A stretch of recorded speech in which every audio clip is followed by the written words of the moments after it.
All right, what's happening? Here we go. Fun times today. I am sitting next to my friend Farrell Timlake, longtime tourhead, longtime taper, and one of the early guys who I met and started touring with big time back in the day. This amazing book right here by David Gans and Peter Simon has a picture of the first taper section in it ever, and there's Farrell right there, sitting there. And today we are going to talk about his origins in taping. And so I'm kind of interested, when was the first time that you actually got a tape deck and went in and sat down, and what was that deck? The first time I remember taping was Frost in '82, but I can't remember what deck we had. When I actually remember taping, and obviously this is just a lot of memories, Sure. kind of tossed together. Yeah. But was Watsonville '83. We had a D6. We came in with a couple crutches for our mic stands because our friend was on crutches. So we're like, yeah, you're gonna sit. We're gonna use your crutches for our mic stands. And we actually had to hold the things through the whole Watsonville show, which, blazing on acid wasn't the funnest thing to do. But, Like holding them up. Like, yeah. and feeling like, why am I doing this? And, I kind of realized at a certain point after years of taping that taping was literally the Grateful Dead version of hell. And it was. I mean, you're like, I'm so focused on the tape, and I'm so focused on, like, that guy's talking, this thing's, that drunk guy's gonna run into my deck, and it's fuck all you fuckers. Your seat is not in this aisle. Yeah, no, just stay away. Not even in this section. I gotta look at my meters. What are they doing? Oh no, I forgot to flip the deck.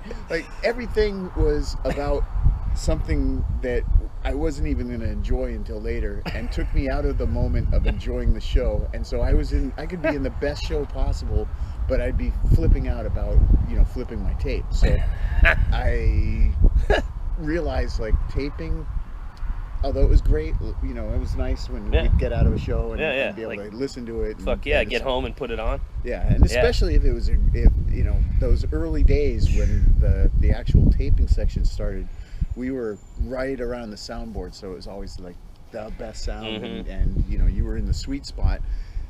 But eventually, just because tapers, were too much of dicks to really like appreciate it, and started treating it like a privilege, and kind of assuming sort of a royal sense of like, what's the term? Headier than thou? Yes. No, sorry, that doesn't work. We're all here together. Yeah. But we do love your tapes and your fastidiousness. Yeah. But it was great when you'd walk away and the tape would sound great, but then there were days where you'd come away and you'd just hear, like, the drunk guy, "Whoa, Jerry! Whoa!" And you'd be like, "Oh, dude, you just killed that freaking jam." And you could never listen to that tape again, because you knew, like, anytime it's coming. It's coming. Yeah. Right in Sugary, that guy starts up and that guy. I'm still looking for that guy. Oh, he's still there. That guy's still there. Serious. No, he's at every show. I would have thought they had a way to get rid of that, but anyway. Nope. So, who are some of the people that you taped with? You mentioned Keith Fox, you said? And Keith Fox was a good friend of mine from boarding school days, and we traveled. Because I met Keith. Yeah. And with Dan Stein, we hit the road together. Saw a lot of Keith is shows. you were with when you guys got busted. Yes. In Dan got Idaho, busted. Iowa. Iowa, Yeah. Crazy. I didn't get busted. Keep talking. Let's just be clear about that. It was our friend Dan, and yeah. That was brutal. Dan took the fucking bomb rap. Yeah, but it's crazy because they found literally about not even a quarter gram of weed on Dan. They took him away. He had to come back to Iowa and face trial. But me, the cop checks my ID, and I have my wallet, and I'm opening it up, and I'm grabbing the ID out of the wallet, and the cop takes my wallet, and he pulls the piece of paper behind my ID that was those album cover blotter. The big He giant pulls out the whole sheet, looks at it, stares at it, pushes it back in my wallet, and hands me my wallet. 100 hits of freaking acid just back in my wallet. Thank you, sir. I'd still be in Iowa now if that. Yeah. Is there a federal prison in Iowa? Because that's where you'd be. Yes. Yes. So, You might have gotten lucky after the last 35 years and gotten transferred to Danbury. Yeah. Where it'd be a little more cushy now, but you'd still be in prison. I'd still be in prison. I'd still be in prison. And we're not making fun. Anybody who's still in prison for LSD should be out, and we love everybody. No. Sorry if you're in there still, because there's a lot of people I knew. We're going to spill a little for you. Not for brothers. But, all right, so let's get back to it real quick. Who else did you tape with? Did you mention the other people that? What was your couple Sue Ann was with us. Okay. And Sue Ann, she was interesting. She was a Harvard graduate and hanging on tour with us, and we loved hanging. She had the killer. She didn't have the Nakamichis. She had, I think, the Sennheisers, and so we would always be on her mics. And by that time, I had the D5 instead of the D6.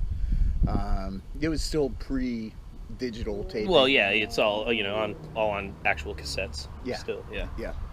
And we made some great shows. At some point, there was a couple other people, like Tennessee Jed taped with us for a while. From Tennessee. Yeah. Yeah. He wasn't from Alabama. They would have called him Alabama Jed at that point. Or Alabama Getaway Jed. Yeah, well, that, But the taping years were fun. I mean, there's definitely aspect of it where people loved you because if they could get the tape of the show they just saw, it was great. But you'd find yourself for 5 months of the year just making tapes for people. And I have hundreds of your tapes, and we You're live together. story. We live together, Yeah, and I'd be like, I just take your work. deck and start doing it. But here's the thing too, like you and I have seen fucking 150 shows at least together, maybe 200, and we would drive all the way there. We have all these stories outside of shows, but not inside of shows, because we would get there and you'd be like, I'm out of here. Like, we would park and you'd be gone in the door. Late. Yeah, I'm already late. Like, the doors aren't even open. I got to get in line because I got to plug in. Yeah. I got to get my spot and then you'd sneak off and you'd be like, oh, smoke a joint, and real quick, and you'd be like, I got to flip my tape, and you'd run back away. And so you and I don't really have many in the show stories like I have with so many other people. Like all the stuff in our book pertains to me and you.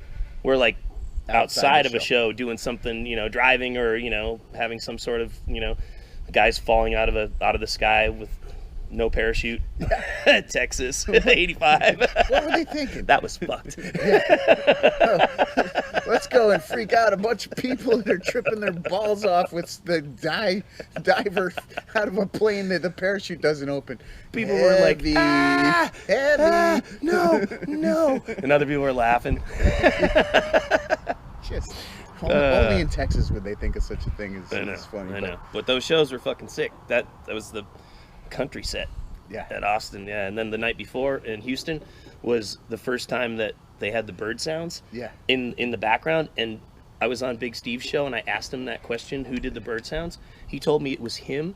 Him and Bobby went to a hunting and fishing store, and bought all these bird whistles, and those bird sounds in the middle of Bird Song from Houston 85, the first time he heard those sounds in there was yes, that's so cool. It's like the best bird song ever. That was Big Steve blowing those bird calls into a microphone behind the drums. Yeah.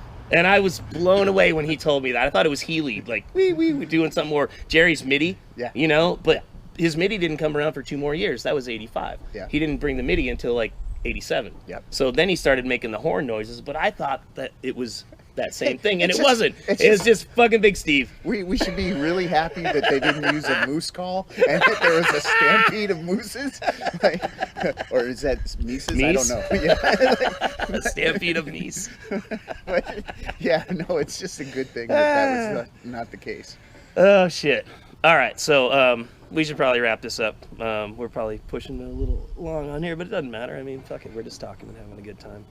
I can Yeah, clip it together. it's all dead to me. Yeah, it is all dead. Let's see. Anything else I wanted to say? Oh yeah, but I guess we kind of covered the taping aspect. But yeah, fucking stoked. You've been in this book forever. This book came out in what, 85? You know, like the original one came out in 85. The picture of Farrell in here was from 1984, which was the very first real official taper section from Berkeley Community Theater. And Go ahead. I want to make sure that we thank all the beautiful women that would smuggle our decks in between their legs in the Early purses. years. Yeah, before we were allowed to go in and tape, we always had to rely on somebody with a long skirt and willing to have A little thing that Yeah, ties to the 10 deck pounds and of deck and yeah, and like and walk with it Yeah. and make it yeah. and not look awkward. Yeah.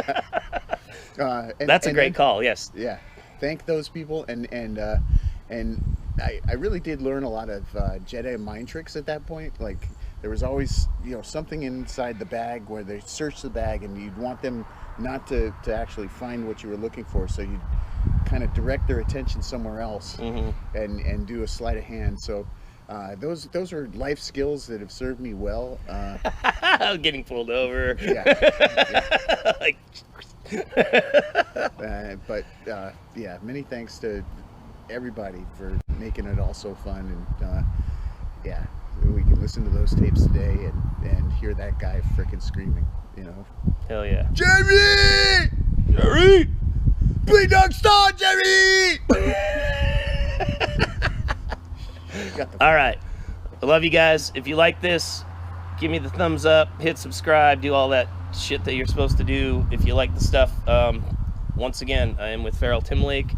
He is one of the main people in our book, Tourhead. All the stories are in there. Come find them. I'm He's a scared to see classic. what they are. He's a classic. I haven't read it yet, but I know it's not going to be pretty. Parts of it aren't pretty. Yeah. Like the one dude on heroin and whiskey overdosing. Remember that one? Oh yeah, with Paul Walker. That was terrible. Yeah, that's a bad. It wasn't story. Paul Walker. It was somebody else. Yeah. Oh, whoa, you can read about that in there too. Okay. But anyway, love you guys. Have a great day. Farrell Timlake. We're out.